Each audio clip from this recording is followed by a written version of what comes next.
So there's some fish rising just here. I've been watching their rise forms for a little while, and it's a really important thing to do. When you see fish rising, don't just go gung-ho and start throwing at them. These ones are rising pretty consistently, and you can actually tell they're not coming up out of the surface to eat, say, a dun or a caddis that's on top of the water. They're actually just eating things underneath the water, which is making them bulge and move. So what I've done is I've taken off a deep indicator rig that I had on this rod, and I put on a dry dropper rig. So I've got a dry, and to that I've got attached a lightly weighted emerger nymph. Now, this is only about 1 foot long, and it probably won't go much deeper than about 6 inches under the surface. They might still come up and eat that dry, but I've got the nymph there, which I reckon is going to be the safest bet. I'm going to get below them and fish back up to them. That should be on the money.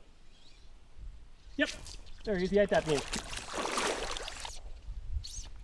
Oh, let himself go. See if we can't get that one at the top, might be a bit bigger.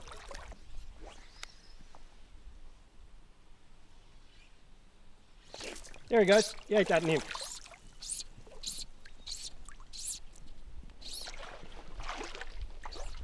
So that just goes to show, if you do see fish rising, really take a look at their rise forms.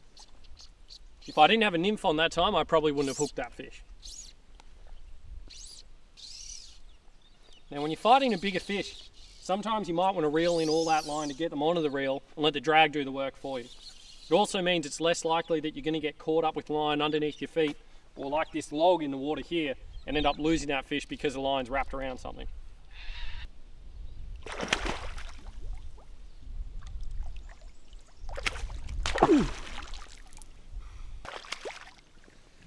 There we go.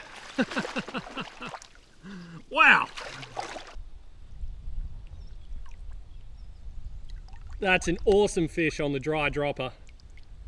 And I wouldn't have caught that fish unless I'd stopped, watched, and really looked at its rise form to see what it was actually taking. In that case, it was a little emerger nymph rather than an actual dry.